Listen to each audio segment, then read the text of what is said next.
السلام عليكم ورحمة الله وبركاته، ازيكم جماعة عاملين ايه؟ يا رب دايما تكونوا بخير.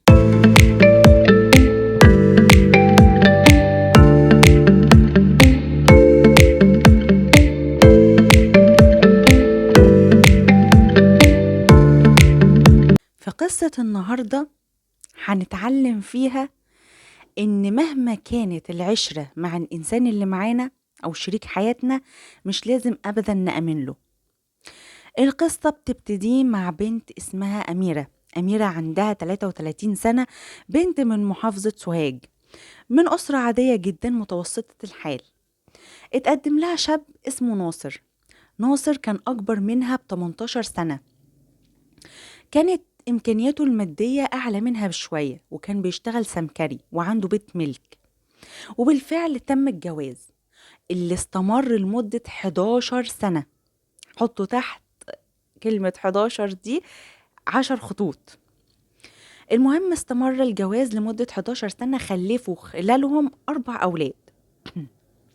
وكانت الحياة ماشية بينهم هادية وبسيطة والدنيا تمام، لحد ما المشاغل والمسؤولية تقلت على ناصر. وطبعا هو كبر في السن، بقى عنده 51 سنة. فبدأت أميرة تعمل معاه مشاكل بسبب إن هو بيهملها، وإن هو طول النهار في شغله بره، مرجعش غير بالليل بس على الأكل والنوم. فالمشاكل زادت بينهم من الموضوع ده. فأميرة اقترحت عليه إن هي تفتح محل في بيتهم.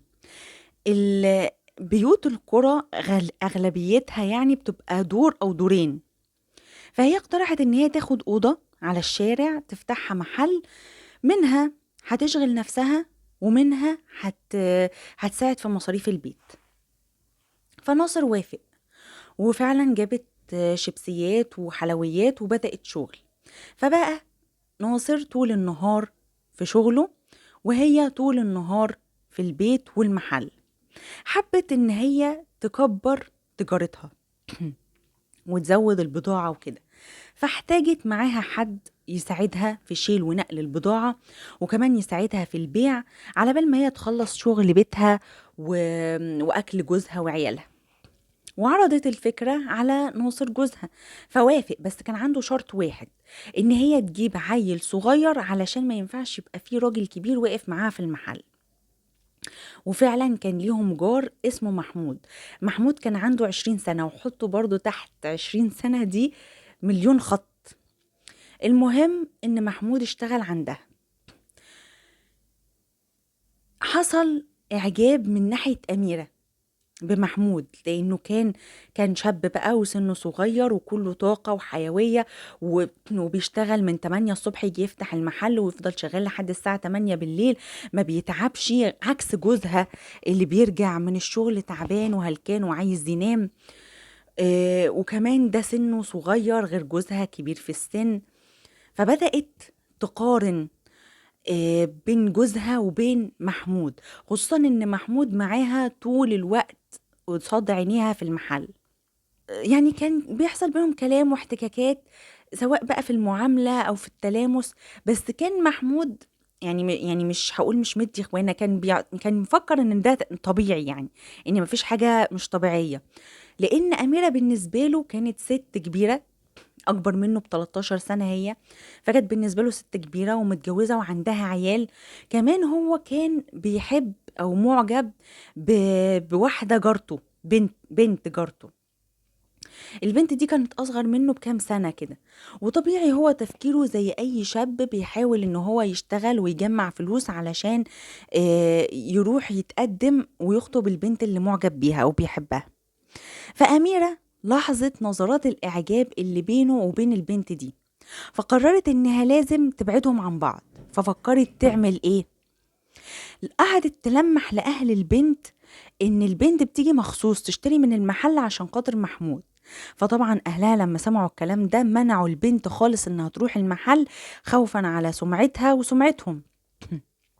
هنا بقى بدأت أميرة تشوف شغلها وتلفت نظر محمود ليها، وإن تفكيرهم واحد، وإن فرق السن بينهم مش كبير، وإن هي لولا إن هي اتجوزت في سن صغير ما كانتش خلفت العيال دي كلها. بدأت واحدة واحدة تحاول تستلطف معاه وتتكلم وتمدح في قوته وفي رجولته، وإن يعني إن هي معجبة بيه ومش عارفة إيه، وتلفت نظره لحد ما بدأت يعني الاحتكاكات يعني تاخد شكل تاني بينهم. وأميرة ما كانتش بتهتم ولا كانت حاطة في بالها اعتبار، لأن هي في قرية صغيرة وأي حاجة مش مظبوطة ممكن تتكشف، بس هي كانت عاملة حسابها كويس قوي. أميرة المحل بتاعها كان فيه أوضة تانية كانت عاملاها مخزن، كانت فاصلة الأوضة اللي هي المخزن دي عن المحل بستارة. كانت متعودة إن هي تخلي محمود يتغدى بره في المحل، بس لما الموضوع اتطور بينهم بقت تدخله يتغدى في الأوضة. المهم قعدت يعني تتدلع على محمود وتمدح فيه وفي قوته ومش عارفة ايه، لحد ما محمود في مرة اتجرأ وقرب ناحيتها. طبعا هي حاولت يعني تمثل ان هي يعني مش عايزة كده وبتتمنع، لحد ما دخل محمود معاها في علاقة كاملة غير شرعية. المهم استمروا على الحال ده كتير، كل يوم يعني شبه يومي من غير ما حد ياخد باله. استمر الموضوع ده لمدة 6 شهور. كانت في الأول بتسيب الباب مفتوح، باب المحل مفتوح، بس ما كانتش بتاخد راحتها مع شيئها جوه، فمن جبروتها بقت تقفل باب المحل علشان تاخد راحتها. وكانوا بيقعدوا بالساعات، وبعدين تطلع تاني تفتح المحل وتقعد، وبعدين محمود بعدها بشوية يطلع عشان ما يظهروش الاتنين مع بعض فيلفتوا الأنظار. 6 شهور محدش لاحظ حاجة، لا الجيران لاحظوا حاجة ولا جوزها حتى شك فيها، لحد ما قررت أميرة إنها لازم تتجوز محمود، خلاص مش قادرة تستغنى عنه ولا تعيش من غيره.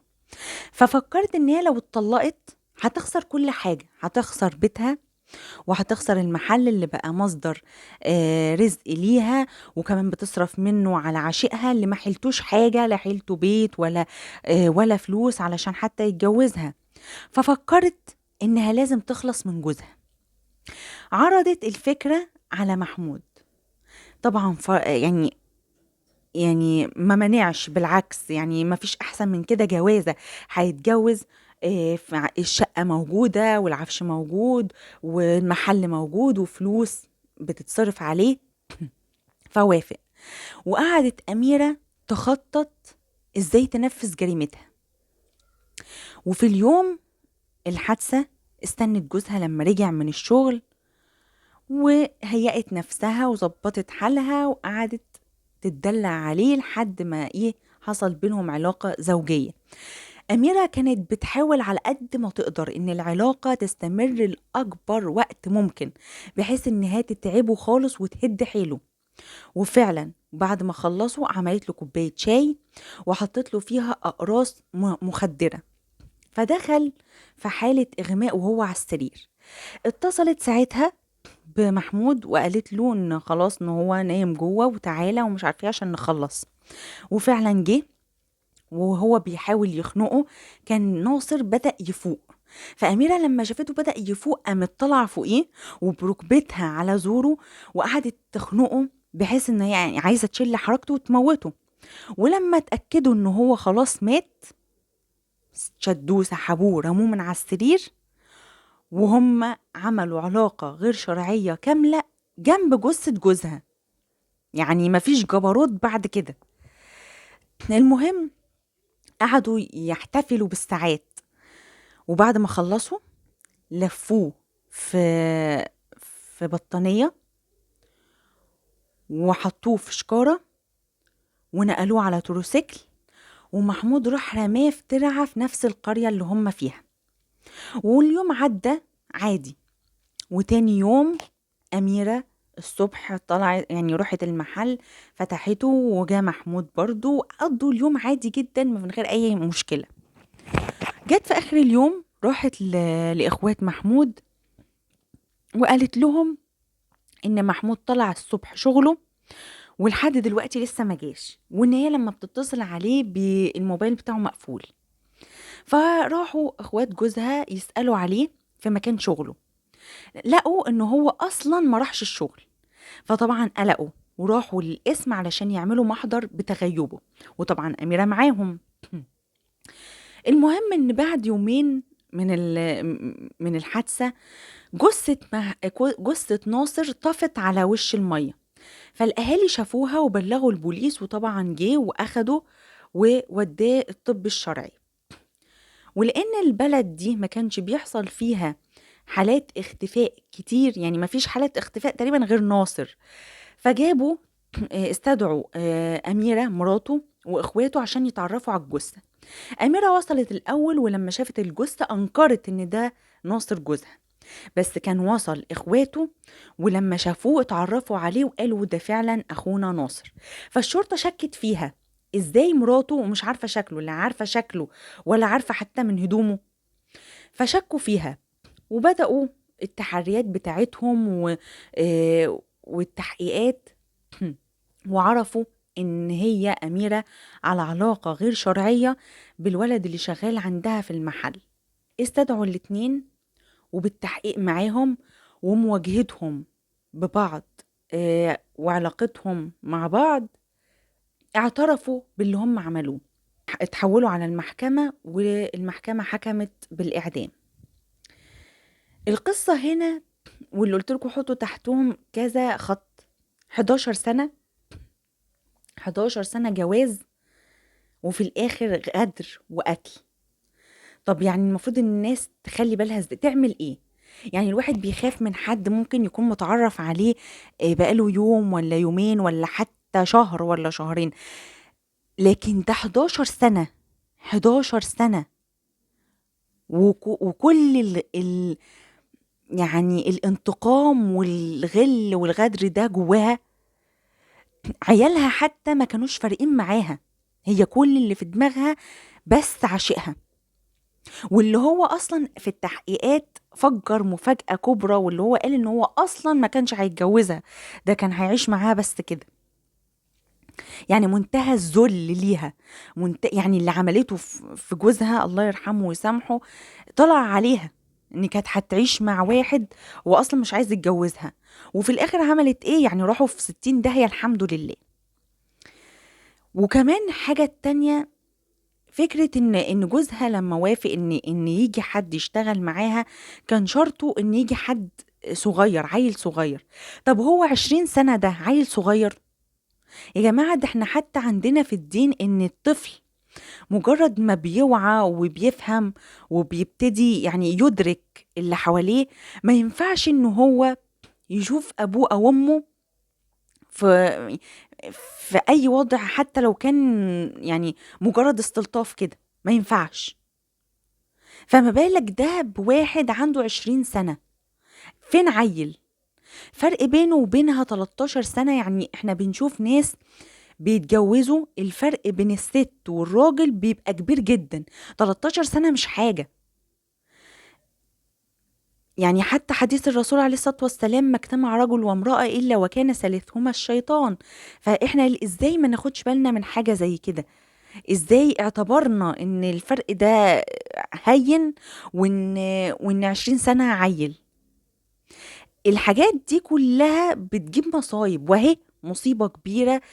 الزوج برضو غلطان الله يرحمه ويسامحه، لأن هو المفروض ان في حد مع مراته شغال، المفروض ان هو يبقى عينه عليهم، حتى لو كان هو مضغوط ومسحول بسبب المسؤوليات اللي وراه في شغله، بس كان لازم برضو يحط في اعتباره ان دي مراته ومعاها حد غريب.